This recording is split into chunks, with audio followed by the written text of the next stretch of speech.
Bismillahirrahmanirrahim. Assalamualaikum warahmatullahi wabarakatuh. Waalaikumsalam warahmatullahi wabarakatuh. Semangat pagi. Wah. Pagi. Nah, luar biasa. Jadi walaupun malam-malam, saya bilangnya semangat pagi ya, bukan selamat pagi, tapi semangat pagi. Sekali lagi kalau saya bilang semangat pagi, maka jawabnya pagi gitu ya, Bapak Ibu ya. Okay. Siap. Semangat pagi. Pagi luar biasa betul. Baik, alhamdulillah Allahumma shalli wa sallim ala sayyidina Muhammad wa ala sayyidina Muhammad. Bapak Ibu yang saya hormati, alhamdulillah pada malam hari ini kita masih diberikan bermacam-macam nikmat dari Allah Subhanahu wa taala. Alhamdulillah kita bisa menghadiri kegiatan simulasi dari IHT Sekolah Penggerak kita yang di hari yang terakhir kita. Kita mempunyai tugas yaitu dalam mengumpulkan sebuah video simulasi kita dalam memberikan pembelajaran atau fasilitas sebagai fasilitator. Baik, tanpa berpanjang kalam, langsung saja kita mulai kegiatan kita ini dengan membaca basmalah. Bismillahirrahmanirrahim. Baik, alhamdulillah. Berikutnya kita akan mendengarkan langsung saja pemaparan materi dari salah satu anggota kita yang kali ini akan membawakan materi mengenai latar belakang sekolah penggerak kita kali ini. Yang kali ini akan dibawakan oleh Bapak Ahmad Bayhaqi. Kepada Bapak Ahmad Bayhaqi kami persilakan.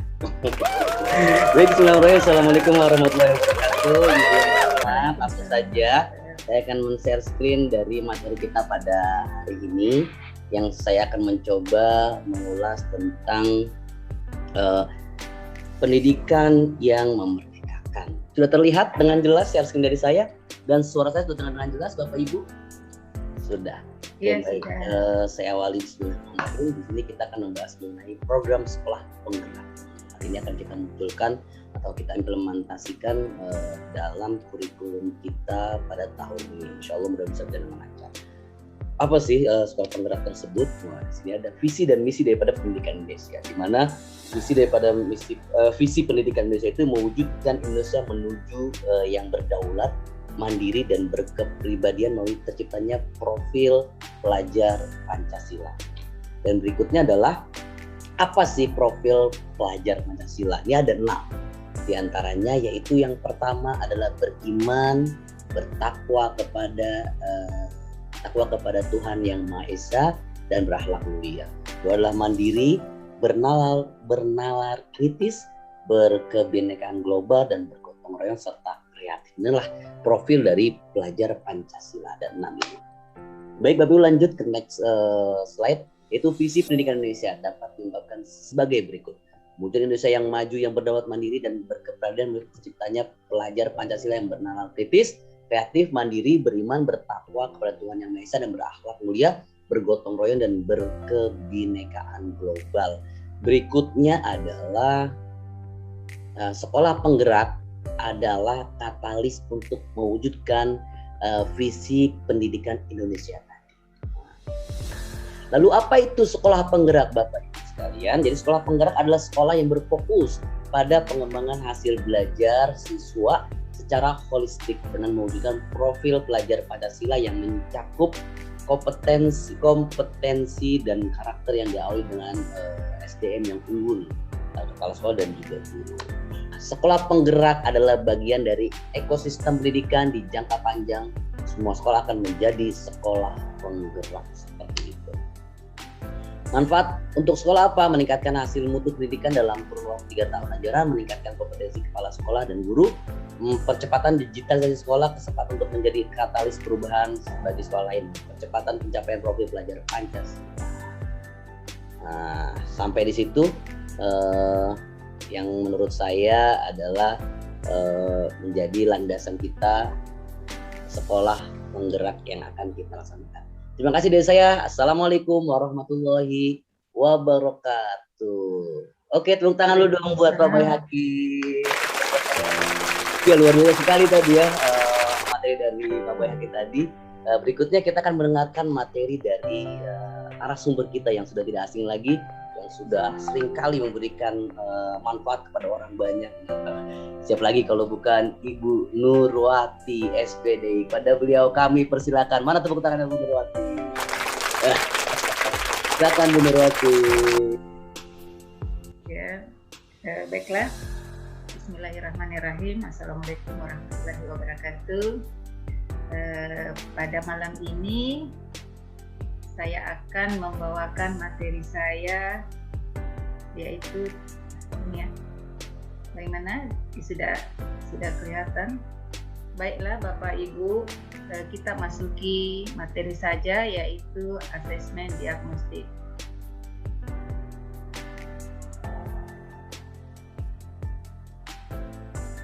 Ini asesmen diagnostik. Kemudian lanjut yang kedua sayanya adalah ada agenda sesi tujuan asesmen diagnostik non kognitif dan asesmen diagnostik kognitif. Jadi terbagi dua ya. Kemudian kita lanjut. Tujuan asesmen diagnostik yaitu secara umum sesuai namanya, asesmen diagnostik bertujuan untuk mendiagnosis kemampuan dasar siswa dan mengetahui kondisi awal siswa. Kemudian di sini ada dua tujuan asesmen diagnostik dari non kognitif dan kognitif. Kalau non kognitif adalah mengetahui kesejahteraan psikologis dan sosial emosi siswa. Kemudian yang kedua mengetahui aktivitas selama belajar di rumah, mengetahui kondisi keluarga siswa, mengetahui latar belakang pergaulan siswa. Sedangkan kalau yang kognitifnya yaitu mengidentifikasi capaian kompetensi siswa, kemudian menyesuaikan pembelajaran di kelas dengan kompetensi rata-rata siswa, kemudian memberikan kelas remedial atau pelajaran tambahan kepada siswa yang kompetensinya di bawah rata-rata. Kita lanjut yang berikutnya, yaitu asesmen diagnostik, masih yang tadi ya, non kognitif. Kemudian asesmen diagnostik non kognitif di awal pembelajaran dilakukan untuk menggali hal-hal seperti berikut: kesejahteraan psikologis dan emosional, sosial emosi siswa, kemudian aktivitas siswa selama belajar di rumah, kondisi keluarga dan pergaulan siswa, kemudian berikutnya gaya belajar, karakter serta minat siswa. Tahapan melaksanakan asesmen diagnostik non kognitif ini terbagi atas 3. Yang pertama persiapan, kemudian yang kedua pelaksanaan, dan yang ketiga adalah tindak lanjut. Berikut asesmen diagnostik non kognitif. Di sini ada contoh kegiatan persiapan, yaitu pertama siapkan alat bantu berupa gambar-gambar yang mewakili emosi. Kemudian ini ada di bawah ya, bisa kalian baca, Ibu baca. Yang kedua, buat daftar pertanyaan kunci mengenai aktivitas siswa. Berikut, silakan yang berikutnya, yaitu asesmen diagnostik non kognitif strategi tanya jawab. Pastikan pertanyaan jelas dan mudah dipahami, menyertakan acuan atau stimulus informasi yang dapat membantu siswa menunjukkan jawabannya, memberikan waktu berpikir pada siswa sebelum menjawab pertanyaan. Coba kita lihat yang pertama, saat siswa menjawab pertanyaan, berikan penguatan, berikan pertanyaan lanjutan untuk menggali lebih dalam,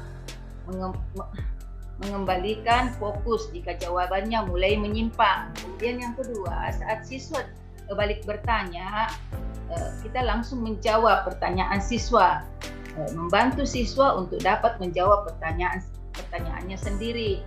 Kemudian yang ketiga, saat siswa menjawab pertanyaan, kita mencoba mengarahkan kembali pertanyaan, memparafrasekan pertanyaan agar lebih mudah dipahami, menunggu beberapa saat. Berikutnya yaitu ya, asesmen kognitif, asesmen diagnostik non kognitif. Ini tindak lanjut yang ketiga ya.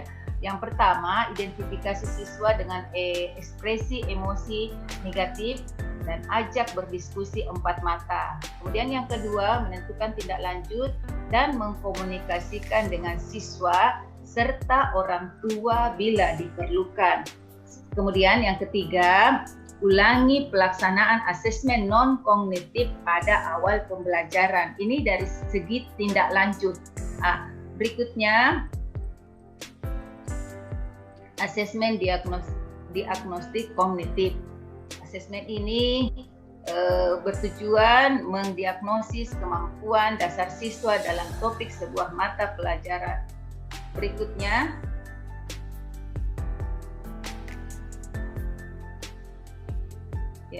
ini yang pertama, buat jadwal pelaksanaan asesmen, identifikasi, susunan pertanyaan. Jadi ada 3. Oke, kita lanjut ke slide berikutnya. Yang berikutnya, asesmen diagnostik kognitif. Contoh pemecahan soal hingga tindak lanjut. Ini ada contohnya asesmen awal matematika kelas 3 SD ya. Berikutnya kita lanjut ya. Ini bisa kita lihat di sini juga masih hal yang sama, masih contoh asesmen diagnostik kognitif, contoh perencanaan soal hingga tindak lanjut. Asesmen awal matematika kelas 3 ya, kelas 3 SD ya. Demikian penyampaian pemaparan saya.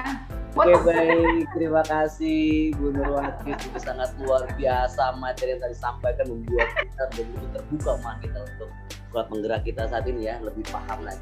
Oke, berikutnya nih yang kita tunggu ini yang terakhir dari kita, tentunya narasumber yang kita datangkan dari jauh, dari Sumatera Utara. Waduh, nggak tahu ya, kita datangkan untuk bisa menghadiri dalam kegiatan kita, mengisi materi kita atau presentasi ini. Langsung saja kita sambut Ibu Karma. Tepuk tangan dong buat Bu Karma. Silakan Bu Karma.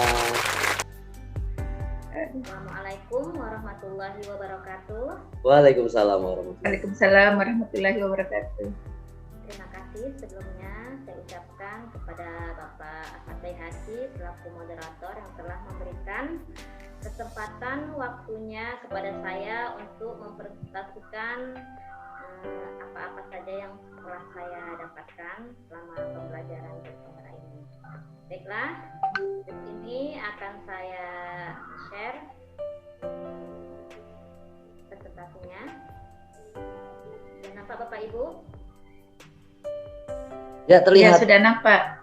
Terlihat. Sini saya akan menjelaskan 5 prinsip asesmen, prinsip pembelajaran asesmen, 5 prinsip asesmen serta keterkaitan asesmen dengan prinsip pembelajaran. Alur asesmen yaitu asesmen dalam alur penerapan pembelajaran. Pertama-tama, mari kita pelajari dulu tentang prinsip asesmen. 5 prinsip asesmen adalah: 1. Pembelajaran dirancang dengan mempertimbangkan tingkat pencapaian peserta didik saat ini. 2.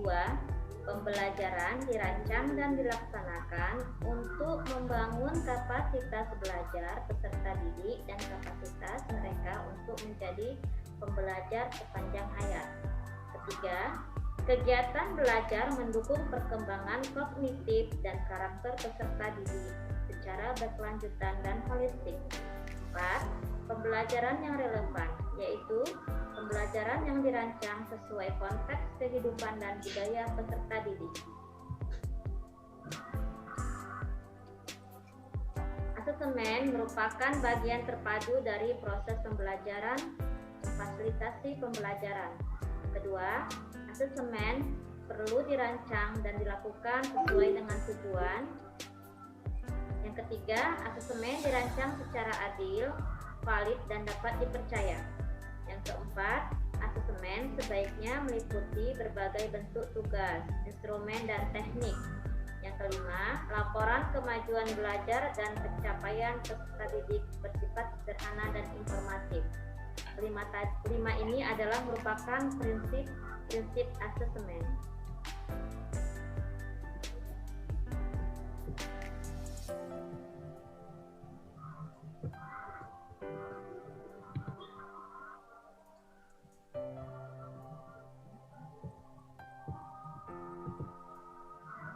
Prinsip asesmen yang pertama, asesmen merupakan bagian terpadu dari proses pembelajaran, memfasilitasi pembelajaran, menyediakan informasi sebagai umpan balik untuk guru, peserta didik, dan orang tua. Di sini guru merancang pembelajaran berdasarkan asesmen. Asesmen dikembangkan sejak awal perencanaan dan keterkaitan antara tujuan pembelajaran dengan asesmen yang dirancang.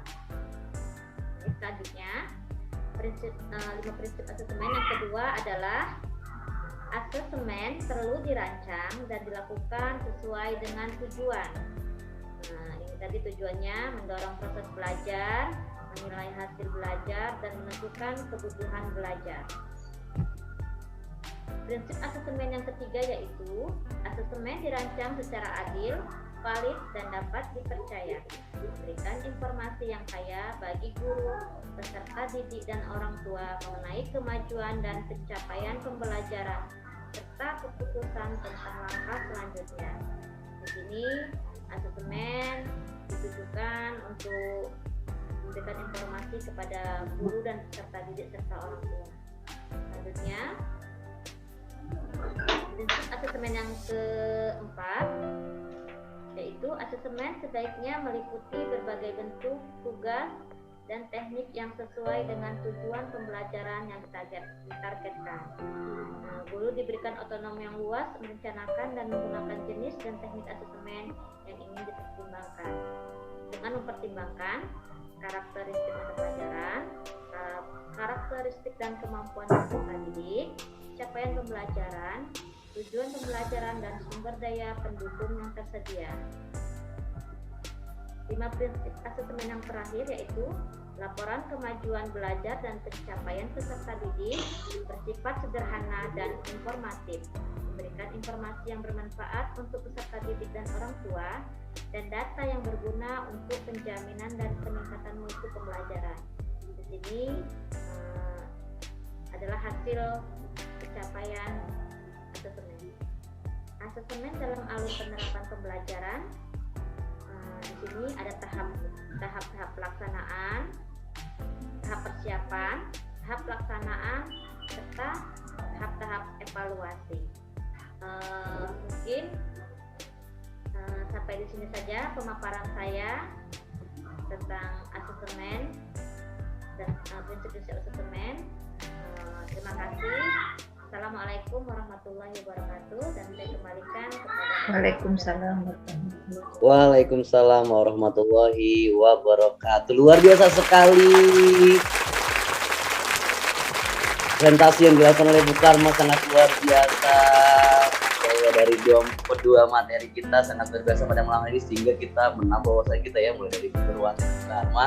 Mudah-mudahan wawasan kita tentang surat penggerak ini bisa bertambah dan kita bisa implementasi nanti pada saat di tahun ajaran baru kita.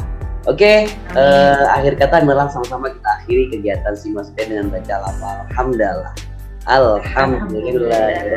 Sebagai moderator mohon maaf undur diri. Terima kasih. Assalamualaikum warahmatullahi wabarakatuh. Semangat pagi. Pagi. Luar biasa.